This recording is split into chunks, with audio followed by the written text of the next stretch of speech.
O Evangelho segundo o Espiritismo, capítulo 1. Não vim destruir a lei. Temas abordados: as três revelações, Moisés, Cristo e Espiritismo, aliança da ciência e da religião, instruções dos espíritos, a nova era. Bom, não penseis que eu tenha vindo destruir a lei ou os profetas. Não os vim destruir, mas cumpri-los. Porquanto em verdade vos digo que o céu e a terra não passarão, sem que tudo o que se acha na lei esteja perfeitamente cumprido, enquanto reste um único iota e um único ponto. Mateus, capítulo 5, versículos 17 e 18. As três revelações. Moisés. 2. Na lei mosaica, há duas partes distintas, a lei de Deus, promulgada no Monte Sinai, e a lei civil ou disciplinar, decretada por Moisés. Uma é invariável, a outra, apropriada aos costumes e ao caráter do povo, se modifica com o tempo. A lei de Deus está formulada nos 10 mandamentos seguintes. Bom, eu sou o Senhor, vosso Deus, que vos tirei do Egito, da casa da servidão. Não tereis diante de mim outros deuses estrangeiros. Não fareis imagem esculpida, nem figura alguma do que está em cima do céu, nem embaixo na terra, nem do que quer que esteja nas águas sob a terra. Não os adorareis e não lhes prestareis culto soberano. 2. Não pronunciareis em vão o nome do Senhor, vosso Deus. 3. Lembrai-vos de santificar o dia do sábado. 4. Honrai a vosso pai e a vossa mãe, a fim de viverdes longo tempo na terra que o Senhor vosso Deus vos dará. 5. Não mateis. 6. Não cometais adultério. 7. Não roubeis. 8. Não presteis testemunho falso contra o vosso próximo. 9. Não desejeis a mulher do vosso próximo. 10. Não cobiceis a casa do vosso próximo, nem o seu servo, nem a sua serva, nem o seu boi, nem o seu asno, nem qualquer das coisas que lhe pertençam. É de todos os tempos e de todos os países essa lei e tem, por isso mesmo, caráter divino. Todas as outras são leis que Moisés decretou, obrigado o que se via a conter, pelo temor, um povo de seu natural turbulento e indisciplinado, o qual tinha ele de combater arraigados abusos e preconceitos, adquiridos durante a escravidão do Egito. Para imprimir autoridade às suas leis, houve de lhes atribuir origem divina, conforme o fizeram todos os legisladores dos povos primitivos.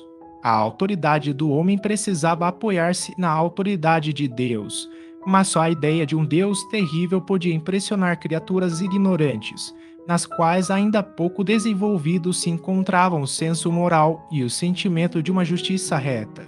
É evidente que aquele que incluíra entre os seus mandamentos, não matareis, não causareis dano ao vosso próximo, não poderia contradizer-se, fazendo da exterminação um dever. As leis mosaicas, propriamente ditas, revestiam, pois, um caráter essencialmente transitório. O que é isto? 3.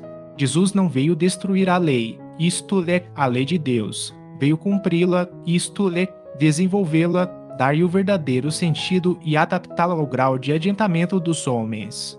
Por isso é que se nos depara, nessa lei, o princípio dos deveres para com Deus e para com o próximo, base da sua doutrina. Quanto às leis de Moisés propriamente ditas, ele, ao contrário, as modificou profundamente, quer na substância, quer na forma, combatendo constantemente o abuso das práticas exteriores e as falsas interpretações. Por mais radical reforma não podia fazê-las passar do que as reduzindo a esta única prescrição: amar a Deus acima de todas as coisas e o próximo como a si mesmo, e acrescentando: aí estão a lei toda e os profetas. Por estas palavras, o céu e a terra não passarão sem que tudo esteja cumprido até o último iota. Quis dizer Jesus ser necessário que a lei de Deus tivesse cumprimento integral, isto é, fosse praticada na terra inteira, em toda a sua pureza, com todas as suas ampliações e consequências. Efetivamente, de que serviria haver sido promulgada aquela lei, se ela devesse constituir privilégio de alguns homens, ou, ao menos, de um único povo? Sendo filhos de Deus, todos os homens, todos, sem distinção nenhuma, são objeto da mesma solicitude. 4. O papel de Jesus não foi o de um simples legislador modalista, tendo por exclusiva autoridade a sua palavra. Cabia-lhe dar cumprimento às profecias que anunciaram o advento. A autoridade vinha da natureza excepcional do seu espírito e da sua missão divina. E viera ensinar aos homens que a verdadeira vida não é a que transcorre na terra, e sim a que é vivida no reino dos céus. Viera ensinar-lhes o caminho que a esse reino conduz, os meios de eles se reconciliarem com Deus e de pressentirem esses meios na marcha das coisas por vir, para a realização dos destinos humanos. Entretanto, não disse tudo, limitando-se, respeito a muitos pontos, a lançar o germe de verdades que, segundo ele próprio declarou, ainda não podiam ser compreendidas. Falou de tudo, mas em termos mais ou menos implícitos. Para ser apreendido o sentido oculto de algumas palavras suas, mister se fazia que novas ideias e novos conhecimentos lhes trouxessem a chave indispensável, ideias que, porém, não podiam surgir antes que o espírito humano houvesse alcançado um certo grau de madureza. A ciência tinha de contribuir poderosamente para a eclosão e o desenvolvimento de tais ideias. Importava, pois, dar à ciência tempo para progredir. Esses textos truncados que aparecem na tradução da Igreja Anglicana, na Católica de Figueiredo, na Protestante de Almeida e outras, tornam monstruosa a justiça divina, pois que filhos, netos, bisnetos, tetranetos inocentes teriam de ser castigados pelo pecado dos pais, avós, bisavós, tetravós. Foi uma infeliz tentativa de acomodação da lei à vida única. O texto certo que, por mercê de Deus, já está reproduzido pelas edições recentíssimas a que nos referimos, traduções brasileira e de Zamenhof, que conferem com São Jerônimo, mostra que a lei ensina veladamente a reencarnação e as expiações e provas. Na primeira e na segunda gerações, como contemporâneos de seus filhos e netos, o espírito culpado ainda não reencarnou, mas um pouco mais tarde, na terceira e quarta gerações, já ele voltou e recebe as consequências de suas faltas. Assim, o culpado mesmo, e não outrem, paga sua dívida. Logo, tem-se de excluir a primeira e segunda gerações e expressar na terceira e quarta como realmente é o original. Achamos conveniente acrescentar aqui esta nota para facilitar a compreensão do estudioso que confronte a sua tradução da Bíblia com a citação do mestre. Nota do editor de 1947. Allan Kardec cita a parte mais importante do primeiro mandamento e deixa de transcrever as seguintes frases: porque eu, o Senhor vosso Deus, sou Deus zeloso, que puno a iniquidade dos pais nos filhos, na terceira e na quarta gerações daqueles que me aborrecem, e uso de misericórdia até 1000 gerações daqueles que me amam e guardam os meus mandamentos. Êxodo, capítulo 20, versículos 5 e 6. Nas traduções feitas pelas igrejas católica e protestante, essa parte do mandamento foi truncada para harmonizá-la com a doutrina da encarnação única da alma, onde está na terceira e na quarta gerações, conforme a tradução brasileira da Bíblia, a Vulgata Latina e Intertium et Quartum Generationem, a tradução de Zamenhof, em Latria Cagic Varas Generationes, mudaram o texto para até a terceira e quarta gerações. O Espiritismo. Exemplo: o Espiritismo é a ciência nova que vem revelar aos homens, por meio de provas irrecusáveis, a existência e a natureza do mundo espiritual e as suas relações com o mundo corpóreo. Ele nos mostra não mais como coisa sobrenatural, porém, ao contrário, como uma das forças vivas e sem cessar atuantes da natureza, como a fonte de uma imensidade de fenômenos até hoje incompreendidos e, por isso, relegados para o domínio do fantástico e do maravilhoso. É a essas relações que o Cristo alude em muitas circunstâncias, e daí vem que muito do que ele disse permaneceu ininteligível ou falsamente interpretado. O Espiritismo é a chave com o auxílio da qual tudo se explica de modo fácil. 6. A lei do Antigo Testamento teve em Moisés a sua personificação, a do Novo Testamento tem-na no Cristo. O Espiritismo é a terceira revelação da lei de Deus, mas não tem a personificá-la nenhuma individualidade, porque é fruto do ensino dado, não por um homem, sim pelos Espíritos, que são as vozes do céu em todos os pontos da terra, com o concurso de uma multidão inumerável de intermediários. Ergo, de certa maneira, um ser coletivo formado pelo conjunto dos seres do mundo espiritual, cada um dos quais traz o tributo de suas luzes aos homens, para lhes tornar conhecido esse mundo e a sorte que os espera. 7. Assim como Cristo disse, não vim destruir a lei, porém cumpri-la, também o Espiritismo diz, não venho destruir a lei cristã, mas dar execução. Nada ensina em contrário ao que ensinou Cristo, mas desenvolve, completa e explica, em termos claros e para toda a gente, o que foi dito apenas sob forma alegórica. Vem cumprir, nos tempos preditos, o que o Cristo anunciou e preparar a realização das coisas futuras. Ele é, pois, obra do Cristo que preside, conforme igualmente o anunciou, a regeneração que se opera e prepara o reino de Deus na terra. Aliança da ciência e da religião. Veja, a ciência e a religião são as duas alavancas da inteligência humana. Uma revela as leis do mundo material e a outra as do mundo moral. Tendo, no entanto, essas leis o mesmo princípio, que é Deus, não podem contradizer-se. Se fossem a negação uma da outra, uma necessariamente estaria em erro e a outra com a verdade, porquanto Deus não pode pretender a destruição de sua própria obra. A incompatibilidade que se julgou existir entre essas duas ordens de ideias provém apenas de uma observação defeituosa e de excesso de exclusivismo, de um lado e de outro. Daí um conflito que deu origem à incredulidade e à intolerância. São chegados os tempos em que os ensinamentos do Cristo têm de ser completados, em que o véu intencionalmente lançado sobre algumas partes desse ensino tem de ser levantado, em que a ciência, deixando de ser exclusivamente materialista, tem de levar em conta o elemento espiritual, e em que a religião, deixando de ignorar as leis orgânicas imutáveis da matéria, como duas forças que são, apoiando-se uma na outra e marchando combinadas, se prestarão um mútuo concurso. Então, não mais desmentida pela ciência, a religião adquirirá inabalável poder, porque estará de acordo com a razão, já se não podendo mais opor à irresistível lógica dos fatos. A ciência e a religião não puderam, até hoje, entender-se, porque, encarando cada uma as coisas do seu ponto de vista exclusivo, reciprocamente se repeliam. Faltava com que encher o vazio que as separava, um traço de união que as aproximasse. Esse traço de união está no conhecimento das leis que regem o universo espiritual e suas relações com o mundo corpóreo, leis tão imutáveis quanto as que regem o movimento dos astros e a existência dos seres. Uma vez comprovadas pela experiência essas relações, nova luz se fez, a fé dirigiu-se à razão, esta nada encontrou de lógico na fé, vencido foi o materialismo.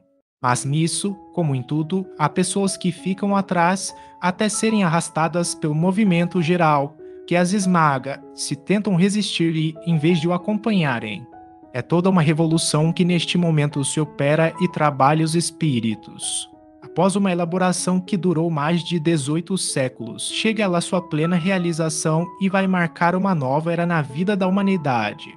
Fáceis são de prever as consequências acarretará para as relações sociais inevitáveis. Modificações às quais ninguém terá força para se opor, porque elas estão nos desígnios de Deus e derivam da lei do progresso, que é a lei de Deus. Instruções dos Espíritos, a nova era. Olha, Deus é único e Moisés é o Espírito que lhe enviou em missão para torná-lo conhecido não só dos hebreus, como também dos povos pagãos. O povo hebreu foi o instrumento de que se serviu Deus para se revelar por Moisés e pelos profetas, e as vicissitudes por que passou esse povo destinavam-se a chamar a atenção geral e a fazer cair o véu que ocultava aos homens a divindade. Os mandamentos de Deus, dados por intermédio de Moisés, contêm o germe da mais ampla moral cristã. Os comentários da Bíblia, porém, restringiam-lhe o sentido, porque, praticada em toda a sua pureza, não na teriam então compreendido. Mas nem por isso os 10 mandamentos de Deus deixavam de ser como frontispício brilhante, qual farol destinado a clarear a estrada que a humanidade tinha de percorrer. A moral que Moisés ensinou era apropriar ao estado de adiantamento em que se encontravam os povos que ela se propunha regenerar, e esses povos, semi-selvagens quanto ao aperfeiçoamento da alma, não teriam compreendido que se pudesse adorar a Deus de outro modo que não por meio de holocaustos, nem que se devesse perdoar a um inimigo. Notável do ponto de vista da matéria e mesmo do das artes e das ciências, a inteligência deles muito atrasada se achava em moralidade e não se houvera convertido sob o império de uma religião inteiramente espiritual. Era-lhes necessária uma representação semimaterial, qual a que apresentava então a religião hebraica. Os holocaustos lhes falavam aos sentidos, do mesmo passo que a ideia de Deus lhes falava ao espírito. O Cristo foi o iniciador da mais pura, da mais sublime moral, da moral evangélico-cristã, que há de renovar o mundo, aproximar os homens e torná-los irmãos, que há de fazer brotar de todos os corações a caridade e o amor do próximo e estabelecer entre os humanos uma solidariedade comum de uma perfeita moral, enfim, que há de transformar a terra, tornando a morada de espíritos superiores aos que hoje a habitam. É a lei do progresso a que a natureza está submetida, que se cumpre, e o espiritismo é a alavanca de que Deus se utiliza para fazer que a humanidade avance. São chegados os tempos em que se hão de desenvolver as ideias, para que se realizem os progressos que estão nos desígnios de Deus. Tem elas de seguir a mesma rota que percorreram as ideias de liberdade, suas precursoras. Não se acredite, porém, que esse desenvolvimento se efetue sem lutas. Não, aquelas ideias precisam, para atingirem a maturidade, de abalos e discussões a fim de que atraiam a atenção das massas. Uma vez isso conseguido, a beleza e a santidade da moral tocarão os espíritos, que então abraçarão uma ciência que lhes dá a chave da vida futura e descerra as portas da felicidade eterna. Moisés abriu o caminho, Jesus continuou a obra, o espiritismo a concluirá. Um espírito israelita. Mulhouse, 1861. Lês, um dia, Deus, em sua inesgotável caridade, permitiu que o homem visse a verdade varar as trevas. Esse dia foi o do advento do Cristo. Depois da luz viva, voltaram as trevas. Após alternativas de verdade e obscuridade, o mundo novamente se perdia. Então, semelhantemente aos profetas do Antigo Testamento, os espíritos se puseram a falar e a vos advertir. O mundo está abalado em seus fundamentos, reboará o trovão. Sede firmes. O espiritismo é de ordem divina, pois que se assenta nas próprias leis da natureza, estais certos de que tudo que é de ordem divina tem grande e útil objetivo. O vosso mundo se perdia, a ciência, desenvolvida à custa do que é de ordem moral, mas conduzindo-vos ao bem-estar material, redundava em proveito do espírito das trevas. Como sabeis, cristãos, o coração e o amor têm de caminhar unidos à ciência. O reino do Cristo há. Passados que são 18 séculos e apesar do sangue de tantos mártires, ainda não veio. Cristãos, voltai para o Mestre, que vos quer salvar. Tudo é fácil àquele que crê e ama, o amor o enche de inefável alegria. Sim, meus filhos, o mundo está abalado, os bons espíritos vô-lo dizem sobejamente, dobrai-vos à rajada que anuncia a tempestade, a fim de não serdes derribados. Isto é, preparai-vos e não imiteis as virgens loucas, que foram apanhadas desprevenidas à chegada do esposo. A revolução que se apresta é antes moral do que material. Os grandes espíritos, mensageiros divinos, sopram a fé para que todos vós, obreiros esclarecidos e ardorosos, façais ouvir a vossa voz humilde, porquanto sois o grão de areia, mas sem grãos de areia não existiriam as montanhas. Assim, pois, que estas palavras, somos pequenos, careçam para vós de significação. A cada um a sua missão, a cada um o seu trabalho. Não constrói a formiga o edifício de sua república, imperceptíveis animálculos não elevam continentes. Começou a nova cruzada. Apóstolos da paz universal, que não de uma guerra, modernos São Bernardos, olhai e marchai para frente, a lei dos mundos é a do progresso. Fenelon, Poitiers, 1861. 11. Santo Agostinho é um dos maiores vulgarizadores do espiritismo. Manifesta-se quase por toda parte. A razão disso encontramos-la na vida desse grande filósofo cristão. Pertence-lhe à vigorosa falange dos pais da Igreja, aos quais deve a cristandade seus mais sólidos esteios. Como vários outros, foi arrancado ao paganismo, ou melhor, à impiedade mais profunda pelo fulgor da verdade. Quando, entregue aos maiores excessos, sentiu em sua alma aquela singular vibração que o fez voltar a si e compreender que a felicidade estava alhures, que não nos prazeres enervantes e fugitivos. Quando, afinal, no seu caminho de Damasco, também lhe foi dado ouvir a santa voz aclamar-lhe: Saulo, Saulo, por que me persegues? Exclamou: Meu Deus, perdoai-me, creio, sou cristão. E desde então tornou-se um dos mais fortes sustentáculos do Evangelho. Podem ler-se nas notáveis confissões que esse eminente espírito deixou as características e, ao mesmo tempo, proféticas palavras que proferiu depois da morte de Santa Mônica. Estou convencido de que minha mãe me virá visitar e dar conselhos, revelando-me o que nos espera na vida futura. Que ensinamento nessas palavras e que retumbante previsão da doutrina por vindoura. Essa razão porque hoje, vendo chegada a hora de divulgar-se a verdade que lhe outrora pressentira, se constituiu seu ardoroso disseminador e, por assim dizer, se multiplica para responder a todos os que o chamam. Erasto, discípulo de Paulo. Paris, 1863. Nota: dar-se-á-vem a Santo Agostinho demolir o que edificou? Certamente que não.